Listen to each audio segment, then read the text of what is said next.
Hello doctor. Hello. Last time మనము diabetic food గురించి, దానివల్ల కలిగే యాంపిటేషన్స్ గురించి, అసలు యాంపిటేషన్ దాకా వెళ్ళకుండా ఎట్లా ప్రివెంట్ చేయాలని మాట్లాడుకున్నాం. అవును. ఇప్పుడు బోన్ ఇన్ఫెక్షన్స్ కూడా యాంపిటేషన్స్కి దారితీసే అవకాశం ఉంది అని విన్నాం. అసలు బోన్ ఇన్ఫెక్షన్ అంటే ఏంటి, అది ఎలా గుర్తించాలి, అండ్ అది యాంపిటేషన్ దాకా వెళ్ళకుండా ఎలా కాపాడుకోవాలో చెప్తారు. మన బాడీ ఫ్రేమ్ ఒక స్ట్రక్చర్ ఫామ్ అయింది కదా, ఆ స్ట్రక్చరే బోన్స్ వల్ల. అవునా? ఆ బోన్సే లేకపోతే అక్కడ మజిల్స్, ఫ్యాట్, టిష్యూస్ ఉండడం వల్ల ఏం ఉపయోగం లేదు. So bone is the frame structure, right?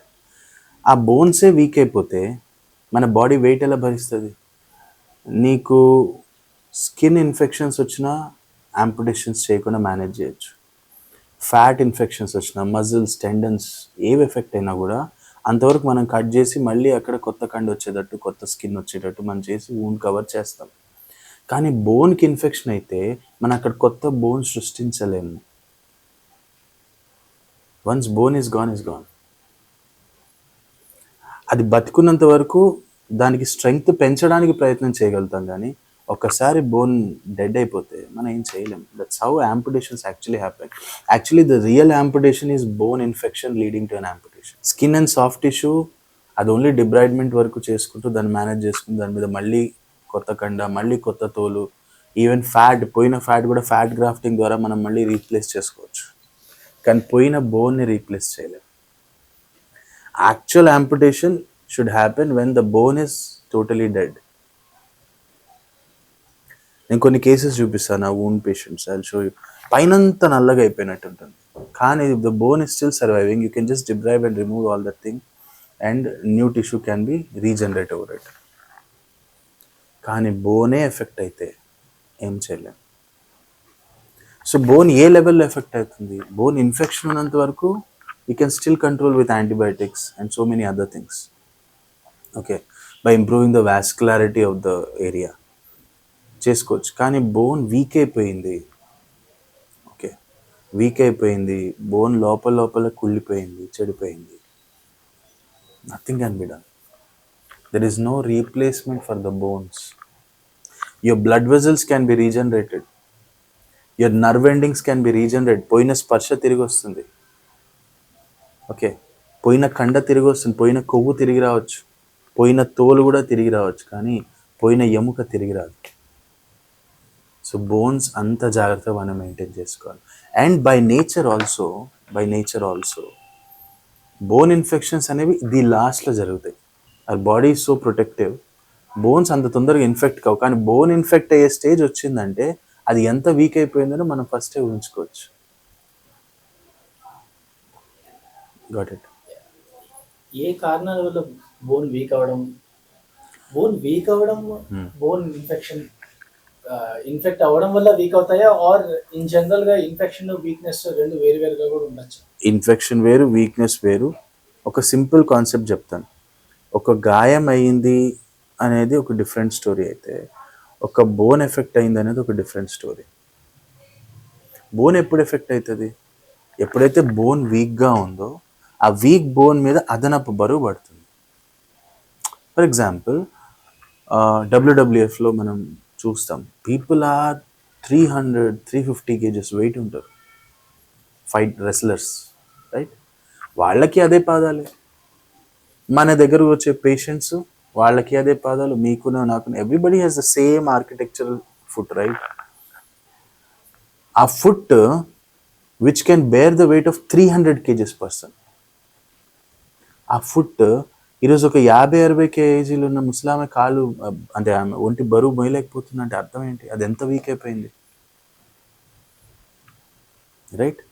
అంత వీక్ అయిపోయిన పాదం మీద మనం ఇంకా తొక్కి తొక్కి నడిచి నడిచి నడిచి దాన్ని ఇంకా ఇబ్బంది పెడుతున్నాం, ఇంకా వీక్ చేస్తున్నాం.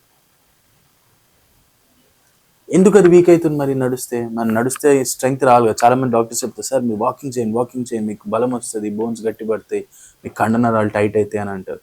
There is a supply demand issue which people don't understand. Doctors need to counsel in that way. There is always a supply demand issue. నీకు బ్లడ్ సప్లై తక్కువ ఉంది, బోన్స్ వీక్ అవుతున్నాయి, ఆ వీక్ అయిన బోన్స్ మీద ఇంకా నడిచి నడిచి నువ్వు బోన్స్ ఇంకా వీకే చేస్తున్నావు. ఎందుకంటే నువ్వు సప్లై పెంచడానికి ఏం చేయట్లేదు,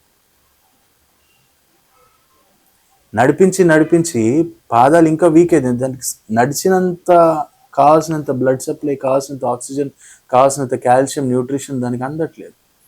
సో ఉన్న రిజర్వాయర్ ఖతం అయిపోతూ ఉంటుంది. సర్వీస్ చేయకుండా దాన్ని ఇంకా వాడేస్తున్నాం. మనం కార్ని నువ్వు రిపేర్ చేయకుండా, సర్వీసింగ్ చేయకుండా ఇంకా 120-180 స్పీడ్లో తొక్కుతా అంటే కారు బాగుపడదు కానీ పాడవుతుంది. ఇంకా పాడవుతుంది. Same to our body also. Okay, నా బోన్స్ ఎందుకు వీక్ అవుతున్నాయి? There are multiple reasons for that. అన్నిటికంటే most common and the most neglected reason ఈరోజు చెప్తాను నేను. యాసిడిటీ. బ్లడ్లో యాసిడ్ లెవెల్స్ ఎక్కువ ఉన్నాయి, స్టమక్లో యాసిడ్ లెవెల్స్ ఎక్కువ ఉన్నాయి. Itis, gastritis, inflammation in the body, chronic inflammation because of acid levels are high. బాడీకి రెండు రకాల నేచర్స్ ఉంటాయి, acidic environment, alkaline environment, right? Most of the organs in our body are alkaline in nature. Blood wants to maintain the alkalinity because it is circulating everywhere. అన్నిటితో connect ఉన్నది ఏంటి? Blood. ప్రతి ఆర్గన్స్కి connect ఉన్నది ఏంటి? Blood. అందుకే ఒక చోట infection వస్తే హార్ట్లో కూడా మళ్ళీ ఇన్ఫెక్షన్ రావచ్చు, బ్రెయిన్లో కూడా ఇన్ఫెక్షన్ రావచ్చు, బికాజ్ ఎవ్రీథింగ్ ఈజ్ కనెక్టెడ్. అందుకనే మనం మోస్ట్ ఆఫ్ ద ఇప్పుడు ఒక హార్ట్ సర్జరీ చేయాలన్నా, ఒక ఎముకలకి సర్జరీ చేయాలన్నా, ఒక కిడ్నీ ఆపరేషన్ చేయాలన్నా, ఎక్కడో చోట కాళ్ళలో ఇన్ఫెక్షన్ ఉంది అంటే బ్రెయిన్కి ఆపరేషన్ చేయమంటారు. ఎందుకు? అక్కడ ఉన్న ఇన్ఫెక్షన్ అక్కడికి వెళ్తుందేమో అని.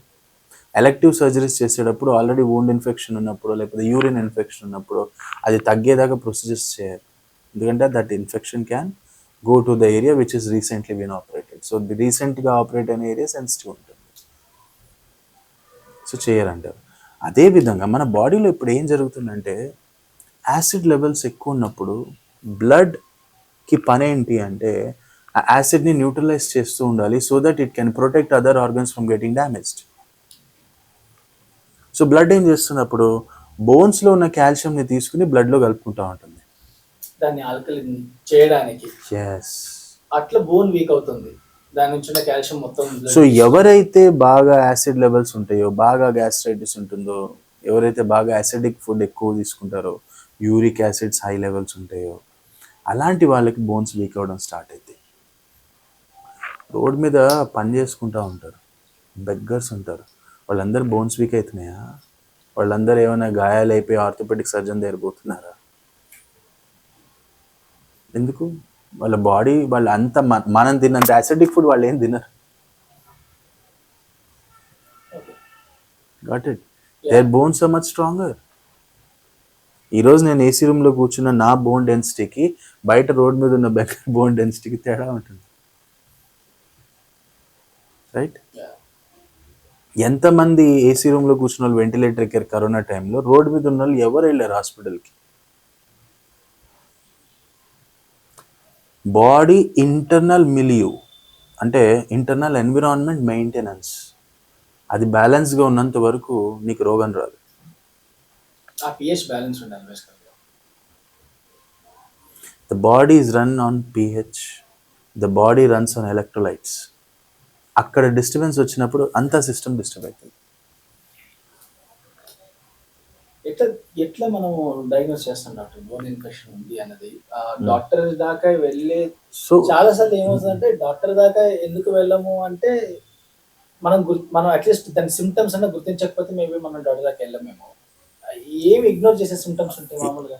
ఐడియల్గా ఒక పేషెంట్ డాక్టర్ దగ్గరికి వెళ్ళాలంటే వాడికి నొప్పి ఉంటేనే వెళ్తాడు, నొప్పి లేకపోతే డాక్టర్ దగ్గరికి వెళ్ళరు, మనమే మేనేజ్ చేసుకుంటాం, రైట్?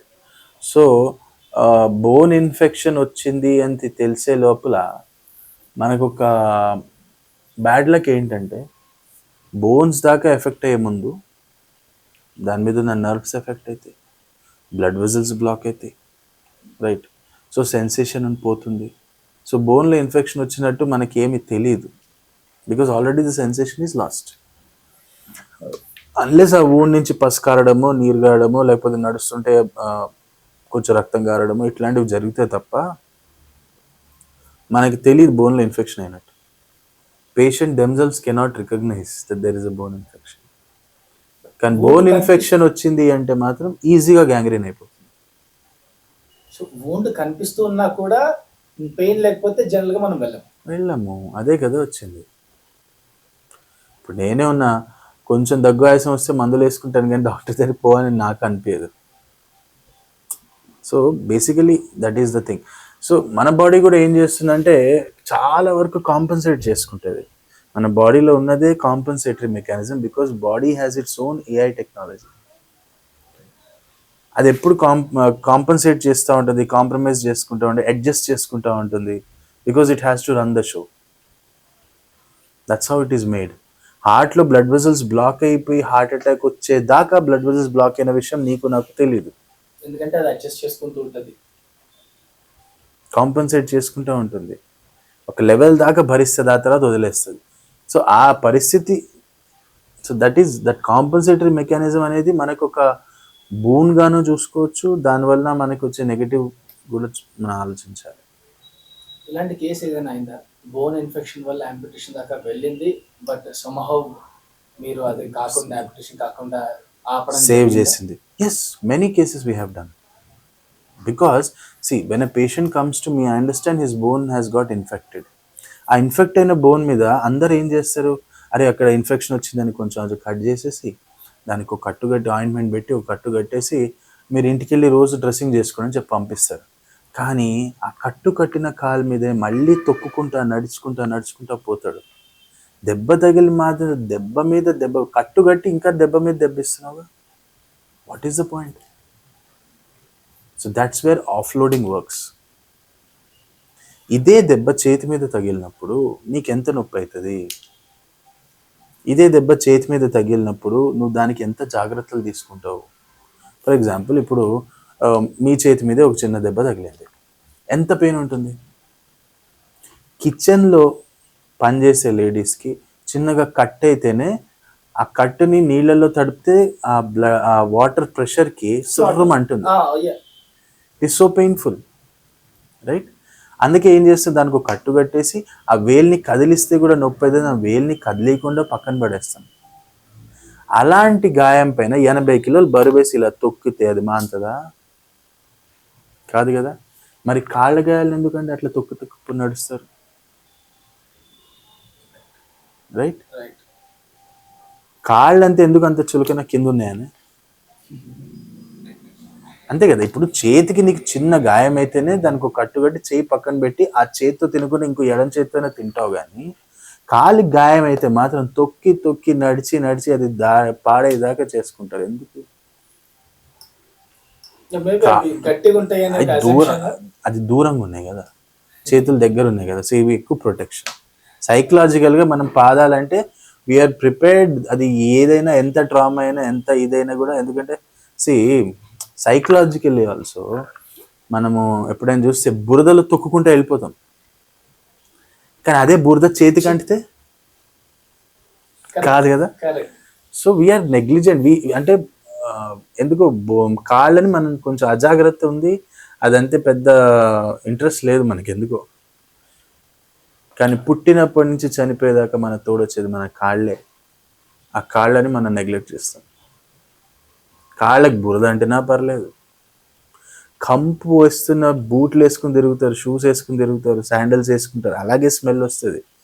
దాన్ని కడగకుండా మళ్ళీ అట్టగే వేసుకుని నడుచుకుంటూ వెళ్ళిపోతారు. కానీ చేతికి చిన్న మురికి తగిలితే 4 సార్లు కడుగుతారు.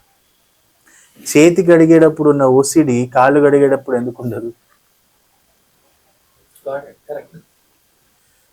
సో ద పాయింట్ ఈస్, ఇదైనా అదే గాయం, కాళ్ళ మీద ఉన్నా అదే గాయం. మనం దీనికి ఎంత ఇంపార్టెన్స్ ఇస్తామో కాళ్ళ గాయాలకి అంతే ఇంపార్టెన్స్ ఇవ్వాలి. నొప్పి ఉన్నా నొప్పి లేకపోయినా I have seen especially ladies కాళ్ళకి దెబ్బ తగిలినా అలాగే తొక్కుకుంటూ నడుచుకుంటూ వెళ్తారు. ఎందుకంటే వాళ్ళకి ఇంటిలో పని చేయడం ముఖ్యం. పేషెంట్స్ స్పర్శ లేదు కాబట్టి ఇంకా న్యాచురల్గా తిరిగేస్తూ ఉంటారు. But that is creating problem inside which they don't understand. ఈ వూండ్ అనేది స్కిన్ ఓపెన్ అయ్యి రక్తం వస్తేనే ఉందా, అది కట్ కాకుండా కూడా లోపల ఉంటుందా? ఫస్ట్ ఆఫ్ ఆల్ దెబ్బ తగిలి గాయం అయితే అది బయట నుంచి వచ్చిన గాయం, సో మనకి ఎఫెక్ట్ బయట మాత్రమే కనిపిస్తుంది. ఒక గాయం దానికి అదే అయింది, స్వతహాగా అయింది అంటే లోపల ఎంత డ్యామేజ్ జరిగితే బయట మనకి ఇంత గాయం కనిపించింది, అది మనం అర్థం చేసుకోవాలి.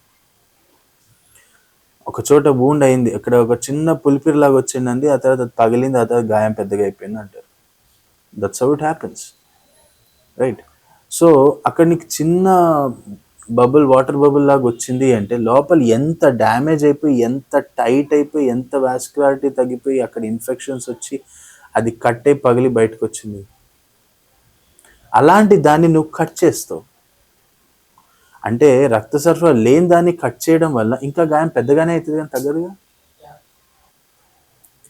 Above the belt, below the belt, they are 2 different concepts. Above the belt గర్భసంచి ఆపరేషన్లు జరుగుతాయి, అపెండిక్స్ ఆపరేషన్ జరుగుతాయి, పిల్లలు పుట్టడానికి సి సెక్షన్స్ జరుగుతాయి, హర్నియా ఆపరేషన్స్ జరుగుతాయి. ఎంత బ్లడ్ లాస్ అవుతుంది, అంత బ్లడ్ లాస్ అయినా కూడా మనం దాన్ని ఎక్కి ఒక 7 కుట్లు వేసేస్తే ఒక 7 రోజుల్లో గాయాలు మానిపోతున్నాయి. అదే ఒక కాలుకి వచ్చేసరికి, సర్క్యులేషన్ లేని కాలుకి వచ్చేసరికి, రక్త సరఫరా తగ్గిన కాలికి, స్పర్శ లేని కాలికి ఒక గాయం అయితే దాన్ని కట్ చేస్తే అది ఇంకా పెద్దగా అవుతుందో తగ్గుతుందా? సో ఎప్పుడు కూడా కాళ్ళ గాయాల మీద బ్లేడ్ పెట్టకూడదు. దాని రక్త సరఫరా పెంచాక అప్పుడు నువ్వు ఏదైనా చేసినా సక్సెస్ అవుతుంది, లేకపోతే ఇంతగా ఇంత అవుతుంది. By putting a blade to the patient who doesn't have good blood supply, you're doing more harm to him rather than doing any good. So basically first supply demand issue ఉంది కాబట్టి first దాని మీద బరువు పడకుండా చేయాలి, ఆ తర్వాత ఏమైనా చేసుకోండి. బోన్కి ఇన్ఫెక్షన్ ఉందా లేదా, బోన్ వీక్గా ఉందా లేదా, పేషెంట్కి షుగర్ ఉందా లేదా, గాయం చిన్నగా ఉందా పెద్దగా అయిందా, గ్యాంగ్రీన్ అయిపోతుందా, necrotizing whatever it is there, దానికి దెబ్బ తగిలింది, అలసిపోయింది కాలు, దానికి రెస్ట్ ఇవ్వండి, దాని మీద బరువు పడకుండా చేయండి, దాన్ని తొక్కి తొక్కి ఇంకా ఇబ్బంది పెట్టకండి, ఎందుకంటే అది ఇబ్బంది పడుతున్నట్టు మీరు ఇబ్బంది పడతారు తర్వాత. సో బేసికలీ సో ఒక గాయం అయింది కాలికి అంటే కొన్నాళ్ళు అంటే మేబీ ఒక వారం రోజుల్లో కూడా అది ఒకవేళ తగ్గకపోతే దెన్ ప్రాబ్లీ వాళ్ళు తప్పకుండా ఒక ఫుట్ స్పెషలిస్ట్ దగ్గరికి రావాలి. వారం రోజులని ఎవరు పెట్టారు డెడ్ లైన్? ఓకే, అసలు ఎందుకు? మనకు తెలియని దాని గురించి మనం ఎందుకు ఎక్స్పెరిమెంట్ చేయాలి? అవునా? సినిమాకి వెళ్తే 300 రూపాయలు టికెట్ పెట్టుకుంటారు, ఒక డాక్టర్కి వచ్చి 300 ఇవ్వాలంటే డిస్కౌంట్ అడుగుతారు. ఎందుకు వారం రోజులు దేనికోసం ఆగుతున్నారు మీరు? గాయం అయితే చూసుకోవడానికి డాక్టర్ ఉన్నాడు కదా, ఇంట్లో వాటర్ రావట్లేదు ఇమీడియట్గా ప్లంబర్ పిలుస్తారు, కరెంట్ రాకపోతే ఎలక్ట్రీషియన్ పిలుస్తారు. గాయం అయితే డాక్టర్ దగ్గర రావడానికి కష్టం ఏంటి? Why that negligence? 1 వీక్ ఆగి ఆ తర్వాత ఇంకా తగ్గకపోతే అప్పుడు వెళ్దాం డాక్టర్, ఈ కాన్సెప్ట్ ఎందుకు వస్తుంది అసలు? అవునా? Okay, yeah correct. And acidity ఉన్న వాళ్ళైతే వెన్ వాళ్ళకి ఇలాంటి గాయాలు ఎప్పుడైనా అయినప్పుడు దే షుడ్ అండర్స్టాండ్ దట్ దీనివల్ల బోన్స్కి ప్రమాదం. మన బాడీలో ఏదొక్కటైనా సరే, any symptom is a warning sign.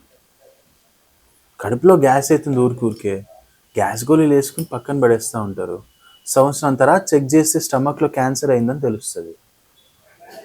So you are taking medicines on your own and masking the సిమ్టమ్స్ని మాస్క్ చేసుకుని మీకు మీరు అన్యాయం చేసుకుంటున్నారు, మీకు మీరు ద్రోహం చేసుకుంటున్నారు.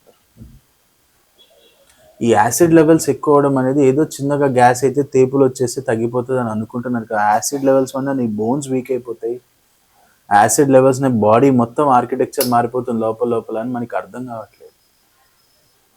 Acidity is a warning sign, why are you neglecting it? You think it is common? Is it common to have gastritis? ఒక ఫుడ్ తింటే మనకు గ్యాస్ అయిందని తెలిసిన రోజు అదే తింటాం, ఎందుకంటే అది అవైలబుల్ ఉందని. గ్యాస్ అవుతుంది, కడుపు ఉబ్బుతుంది, కాసేపు అయ్యాక డైజన్ ఏదో వేసుకుంటే తగ్గిపోతుంది. అది లోపల ఎంత డ్యామేజ్ చేస్తుందో మనం అర్థం చేసుకోవాలి. So patients who are coming with weaker bones, patients who are developing foot infections, okay, వాళ్ళ బాడీలో ఎప్పటి నుంచో యాసిడ్ లెవెల్స్ హై ఉన్నాయి, ఎప్పటి నుంచో వాళ్ళ pH డిస్టర్బ్ అయి ఉంది, ఎప్పటి నుంచో ఎలక్ట్రోలైట్ ఇంబ్యాలెన్స్ జరుగుతుంది. అది ఎన్నో నెలల తర్వాత, ఎన్నో సంవత్సరాల తర్వాత ఎండప్ ఇంటూ అన్ ఆంపుటేషన్. మనం కాలు గాయంతో వచ్చినప్పుడు కాలు గాయం మాత్రమే చూస్తాం, కానీ సిస్టమ్ మొత్తం ఎంత ఎఫెక్ట్ అయింది, ఆ ఎఫెక్ట్ అవ్వడం వలన ఈ రిజల్ట్ వచ్చింది. కాబట్టి దీన్ని మనం ఫస్ట్ రీసెట్ చేసుకోవాలి, so that further damage can be prevented.